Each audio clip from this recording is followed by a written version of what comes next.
Picture चालू करो बे। आलोक शर्मा जी, आपके पास आना चाहती हूँ। 3 प्रश्न जो पूछे गए हैं राहुल गांधी पर, 3 आरोप जो बीजेपी लगा रही है। पहला ये कि उन्होंने हिंदुओं का अपमान किया है, ये कहकर कि जो हिंदू हिंदू करते, मैं चाहती नहीं हूं कि इधर से उधर कोई भी वर्ड हो, इसीलिए कोट कर रही हूं, जो लोग अपने आप को हिंदू कहते हैं वो 24 घंटे हिंसा हिंसा, नफरत नफरत, असत्य असत्य की बात करते हैं। आप हिंदू हो ही नहीं। प्रधानमंत्री मोदी ने इस पर कहा कि यह गंभीर विषय, पूरे हिंदू समाज को हिंसक कहना गलत है। इस पर पहला आरोप। अच्छा।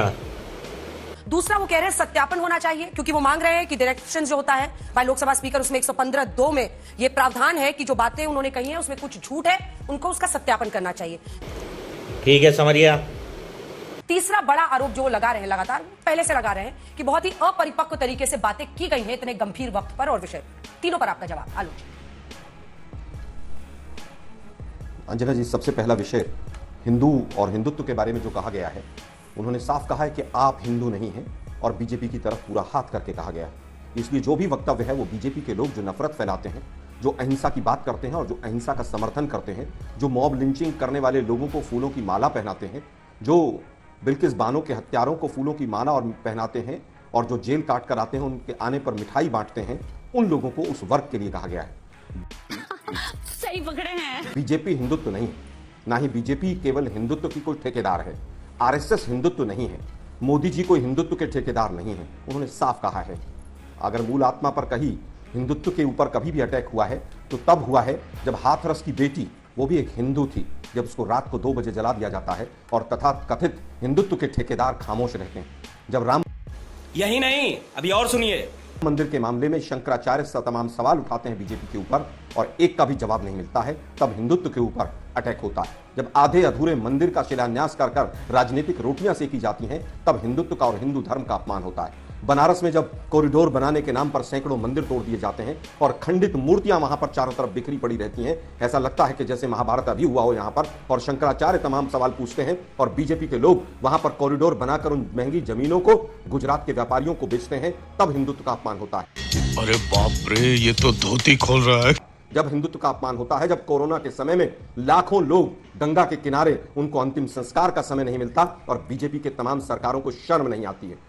अयोध्या के अंदर जब लोगों को जिस तरह से बेदखल किया गया और उनको मुआवजा नहीं दिया गया, उनको जब इस तरह की करतूत होती है और जिस तरह से भ्रष्टाचार में बनारस की नगरी को, अयोध्या की नगरी को और पूरे देश को जिस तरह से हिंदुत्व के नाम पर पूरा इवेंट करके और भ्रष्टाचार वहां पर पूरे कामों में डुबो दिया जाता है, तब हिंदुत्व का पूरी तरह से अपमान होता है। 4 धाम यात्रा में इसी साल की बात कर रहा हूं, उत्तराखंड के अंदर 100 से ज्यादा मौतें होती हैं, तब हिंदुत्व का अपमान होता है कि डबल इंजन की सरकार हिंदू शरणार्थी, जो वहां पर शरणार्थी कह रहा हूं, जो दर्शनार्थी हैं, उनको वहां पर पूरी तरह से मिसमैनेजमेंट के माध्यम से उनकी जान को नहीं बचा पाती है, तब हिंदुत्व का अपमान होता है।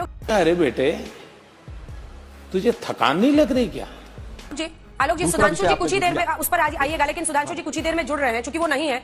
अभी प्रेस कॉन्फ्रेंस की थी उन्होंने ही, किरण रिजिजू और अश्विनी वैष्णव के साथ, तो उसमें उन्होंने कहा कि बीजेपी नहीं कहा, हिंदू कहा। क्या राहुल गांधी के लिए बेहतर यह होता कि वो कहते कि जो बीजेपी वाले हिंदू हिंदू करते हैं और हिंसा हिंसा करते हैं? मतलब उन्होंने हिंदू हिंदू करते हैं, उसने बीजेपी नहीं बोला, वो कह रहे हैं उन्होंने बीजेपी नहीं कहा।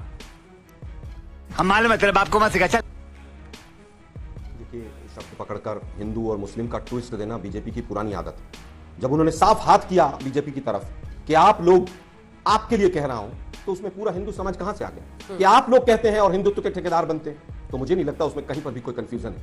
अब ये बीजेपी के जो पुराने पैंतरे थे ना, जो मीडिया के माध्यम से फ्लोट करते थे, अब वो नहीं चलेंगे।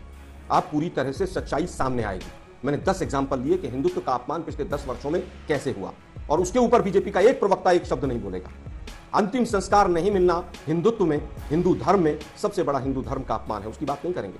आधे अधूरे मंदिर का शिलान्यास करके और पूरी तरह से वहां पर जो राजनीतिक नौटंकी की इन्होंने, इस तरह से शंकराचार्यों को दूर रखा और उस कार्यक्रम को पूरी तरह से राजनीतिक बना दिया, मैं समझता हूं इससे बड़ा कोई हिंदू धर्म का अपमान नहीं हो सकता। ठीक है, अब दूसरे विषय पर थोड़ा सा खड़गे ने कहा है, क्योंकि उसे एक्सपंज कर दिया गया है प्रोसीडिंग से। सुधांशु त्रिवेदी जी अब हमारे साथ जुड़ गए हैं, तो आलोक शर्मा जी आज हमारे साथ मौजूद हैं और आलोक शर्मा जी का कहना है कि हिंदुओं को नहीं कहा, उंगली दिखाई और कहा सीधा बीजेपी के लिए। फिर आप लोग सारे हिंदुओं को देश के क्यों इसमें घसीट रहे सुधांशु जी? देखिए अंजना जी, अगर राहुल गांधी का ये कोई एक अलग अलहदा बयान होता, पृथक बयान होता, तो मान लेते। ये तो वो पार्टी है ना जिसके कांग्रेस के कर्नाटक के कार्यकारी अध्यक्ष, जो इस समय पीडब्ल्यूडी मिनिस्टर हैं, सतीश जारकीहोली, कह चुके हैं हिंदू शब्द गंदा है। ये वो पार्टी है जिसके गठबंधन सहयोगियों ने इरेडिकेशन ऑफ सनातन धर्म ये कॉन्फ्रेंस की थी, अर्थात हिंदू धर्म का समूल नाश। फिर कहा था कि हिंदू धर्म डेंगू है, मलेरिया है, वायरस है। फिर रामचरितमानस की प्रतियां फाड़ी थी।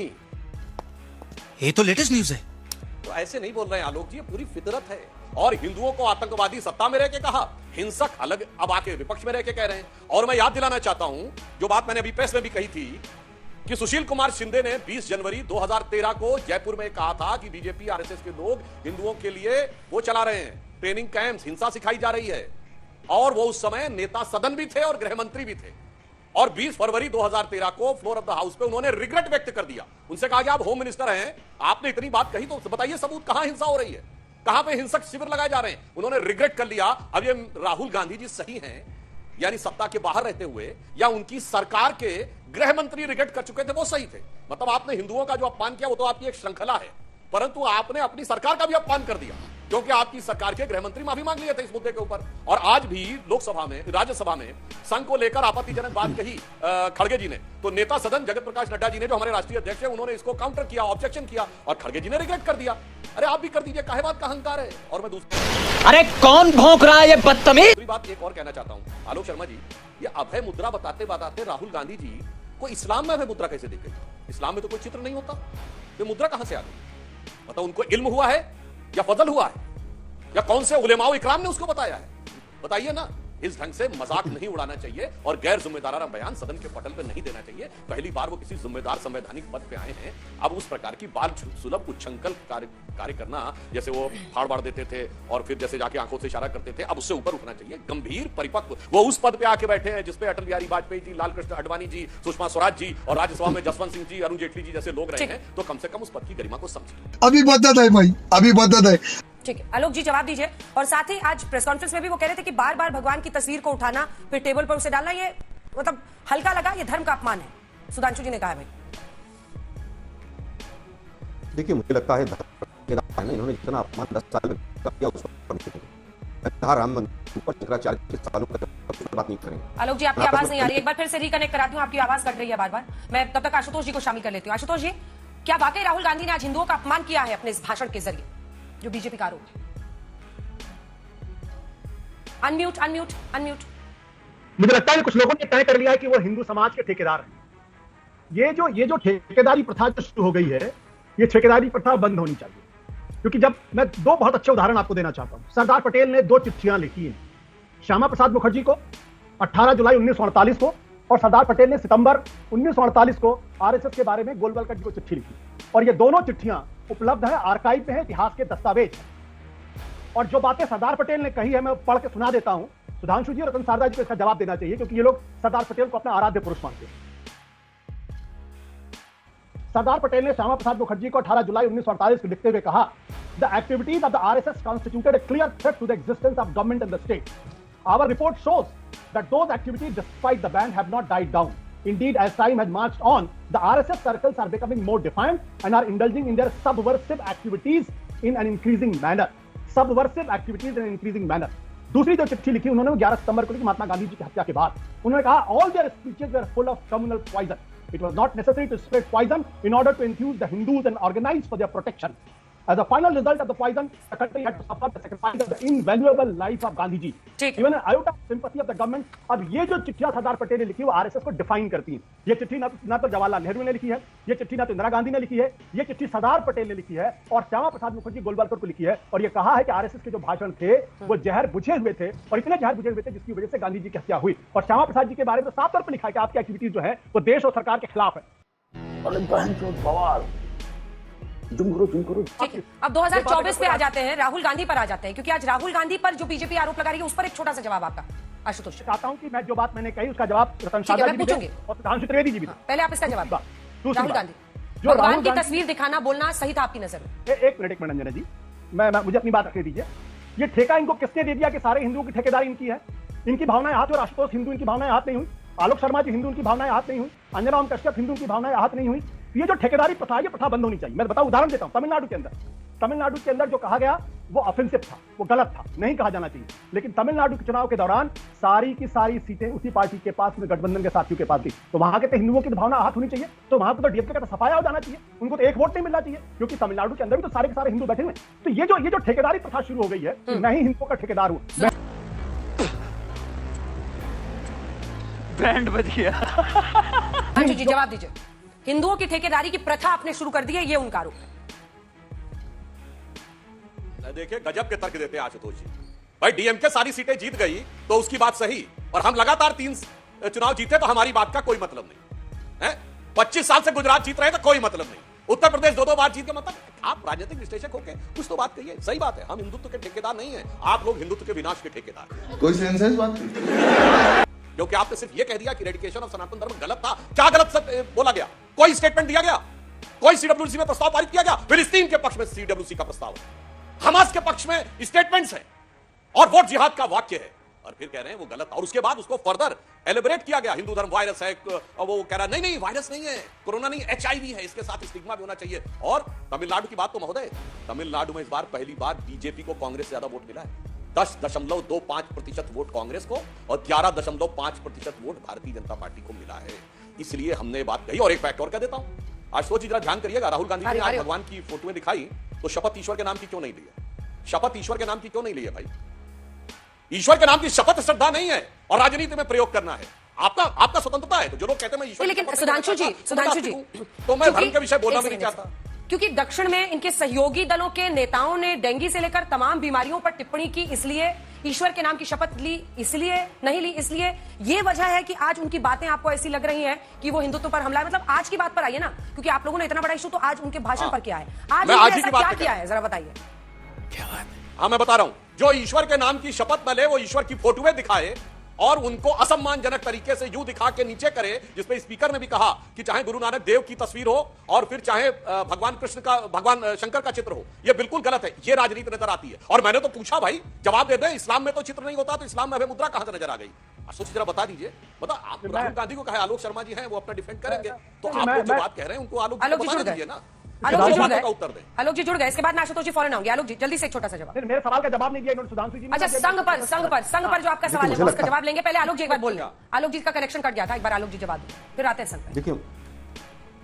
देखिए मुझे लगता है अंजना जी, आज भी तमाम मुद्दों की खिचड़ी बनाकर आगे पीछे किया जा रहा है। नरेंद्र मोदी जी हिंदू समाज नहीं है, बीजेपी हिंदू समाज नहीं है, आरएसएस हिंदू समाज नहीं। हिंदू समाज एक अलग चीज है, एक नया वर्ग ठेकेदारी प्रथा के माध्यम से ठेकेदार बनने का आ गया है। ये बड़ी अच्छी बात कही आप। अगर भाई इसने ऐसा कर दिया, हमने तो फोटो अगर टेबल पर रख दिया तो गलत है, और जो वहां पर हजारों मूर्तियां खंडित कर दी, बनारस में हजारों शिवलिंग वहां पर डस्टबिन में पड़े हो, वो बहुत अच्छा इन्होंने पूरा सम्मान किया था। ये हिंदुत्व के ठेकेदार ठेकेदारी प्रथा बंद करें सबसे पहले। मैंने अभी 10 एग्जाम्पल दिलवाए, बनारस का एक एग्जाम्पल दिलवाया। अरे भाई, जब मैं फिर कहूंगा 10 दिन की बात नहीं कर रहा मैं, सुधांशु जी। जिस समय पर कॉरिडोर बना, आप शंकराचार्य जी को, मेरी बात को झूठ मान लीजिए, शंकराचार्य जी की बात को भी झूठ मानेंगे आप। यहां पर फोटो रख दिया टेबल के ऊपर तो गलत हो गया, और वहां पर हजारों मूर्तियां खंडित कर दी और शिवलिंग जो है वहां नाली में पड़े हुए थे, तमाम सोशल मीडिया पर फोटो आए, वो सम्मान था। यह हिंदुत्व की ठेकेदारी प्रथा बंद कीजिए आप। तो पूरी डिबेट के अंदर केवल हिंदू मुसलमान के अलावा कुछ नहीं दिखता है। आज जिस तरह के सवाल तमाम उठाए गए हैं, उन पर कोई चर्चा नहीं करेंगे। 100 से ज्यादा लोग 4 धाम की यात्रा में पिछले 1 महीने में मर चुके हैं, वो तो बहुत बड़ा सम्मान है, उस पर बात नहीं करेंगे आप, उसके ऊपर तो चर्चा भी नहीं होनी चाहिए। अयोध्या में क्या क्या किया आप लोगों ने? अयोध्या में कहावत है कि हर घर में मंदिर है और हर मंदिर में घर है। आपने कितने घरों को तोड़ा, वहां पर कितने मंदिरों को खंडित किया, जरा बताएंगे आप? और ये यही गुजरात मॉडल था, सबसे पहले ये बड़ौदा में शुरू हुआ था, तमाम मंदिरों को आपने वहां पर तोड़ा था। क्या सच नहीं थी ये बात? कॉर्पोरेशन हो चाहे कोर्ट का सहारा लेकर तमाम चीजों का, आज एक फोटो रखने में आपको दिक्कत आ गई। फटीक है या बड़वे, तमाम मुद्दे उठे हैं आज किसानों का मुद्दा उठा, उस पर चर्चा कीजिए ना। आज युवाओं का मुद्दा उठा, उस पर चर्चा कीजिए ना। आज अग्निवीर का मुद्दा उठा, उस पर चर्चा कीजिए ना। आज आपको केवल हिंदू मुसलमान दिख रहा पूरी स्पीच के अंदर, अग्निवीर के ऊपर चर्चा कीजिए ना। गलत तरीके से जो नोटबंदी और जीएसटी हुआ उसके ऊपर चर्चा कीजिए ना। जिस व्यक्ति ने हिंदू आतंकवादी कहा वो आपकी पार्टी में मंत्री बन गया, उसको आपने गले लगा लिया। तमाम भ्रष्टाचारियों को आप गले लगा लेते हैं। जिन लोगों ने संसद में खड़े होकर क्या क्या कहा था कि रम और विस्की और पता नहीं कौन कौन सी बात की थी, उन्होंने तो माफी मांग ली होगी संसद में आकर, पूरे हिंदू धर्म से माफी मांग ली होगी उन्होंने तो। नहीं उनको सबको आपने बीजेपी की पार्टी में शामिल कर लिया। तमाम मुद्दे, मुस्लिम लीग सेक्युलर, अरे भाई मुस्लिम लीग जो आज मुस्लिम लीग केरला के अंदर है, उसकी उत्पत्ति 1948 में हुई। जो मुस्लिम लीग पाकिस्तान के विभाजन के लिए जिम्मेदार थी, जिनका आप साथ दे रहे थे, जिनके साथ आप सरकार बनाकर चला रहे थे, वो मुस्लिम लीग नहीं है। राहुल गांधी ने जो कहा वो बिल्कुल सही कहा। हमने पूरी तरह से वेस्ट बंगाल में किसी भी तरह की हिंसा का हम समर्थन नहीं करते हैं। सख्त से सख्त कार्रवाई होनी चाहिए। लेकिन मुझे केवल ये बता दीजिए, हाथरस, कठुआ, उन्नाव, कानपुर, उनमें क्या हुआ? एक भी व्यक्ति को फांसी हुई? 10 साल में एक फास्ट ट्रैक कोर्ट चलाई आपने? हमने तो निर्भया का इलाज भी सिंगापुर में जाकर किया। आपने कितनी बेटियों को बचाया? केवल नारे और स्लोगन देकर बेटी बचाओ बेटी पढ़ाओ के नारे से देश नहीं चलता है। आज क्या हालत है बेटियों की, उसके ऊपर कभी बात करेंगे? आपको यहां पर वेस्ट बंगाल दिखता है, लेकिन उसके पड़ोस में मणिपुर नजर नहीं आता है। जम्मू कश्मीर में जो तमाम तरह की चीजें हुई वो नजर नहीं आती। अग्निवीर का भी मुद्दा उठाया राहुल गांधी ने। आज उन्होंने किसानों का भी मुद्दा एमएसपी विद लीगल गारंटी का मुद्दा उठाया है। उन्होंने इसी के साथ साथ बहुत सारे स्पीकर को लेकर उन्होंने कहा कि झुक गए वो जब सम्मान के लिए, हैंडशेक के लिए गए थे राहुल गांधी और प्रधानमंत्री। ये इश्यूज क्या इंपॉर्टेंट हैं सुधांशु जी? क्या इन पर चर्चा नहीं होनी चाहिए? बिल्कुल बताता हूं। अग्निवीर के ऊपर उन्होंने सरासर झूठ बोला कि कोई कंपनसेशन नहीं दिया जाता। वहीं पे ऑन द स्पॉट रक्षा मंत्री राजनाथ सिंह जी ने काउंटर किया कि 1 करोड़ रुपए कंपनसेशन दिया जाता है। और यह अभी संसदीय कार्य मंत्री जी ने बोला है कि ये विषय इंश्योरेंस है, के पास जाएंगे। कंपनसेशन है या इंश्योरेंस? सरासर झूठ बोला है, उन्हें विड्रॉ करना पड़ेगा। क्योंकि सुनिए, बात सुनिए, उन्होंने कहा 1 पैसा नहीं मिलता है, तो वो पैसा सब 1 करोड़ रुपया मिला और कुल मिलाकर इंश्योरेंस का मिला के 1 करोड़ कंपनसेशन है। वो कंपनसेशन है। सदन के पटल पे सरासर झूठ बोलना कि कोई अब देखिए, आवाज नीचे कीजिए प्लीज। शाउटिंग मैच नहीं sir, I am sorry mister Sharma. सुनिए, आपने ये कहा कि अग्निवीर पे शहीद हुए व्यक्ति को कुछ भी नहीं मिलता। मैं बताना चाहता हूं, जो अजय कुमार थे, जनवरी 2022 में एक अनफॉर्चुनेट एक्सप्लोजन में उनकी डेथ हो गई। वो सिख लाइट इन्फेंट्री के थे। उनको कुल मिलाकर 1 करोड़ रुपए, 65 लाख और कुछ हजार रुपए मिले हैं। इस विषय के ऊपर इतना बड़ा झूठ लीडर ऑफ द अपोजिशन को आके नहीं बोलना चाहिए। भाई साहब कुछ ज्यादा नहीं हो गया?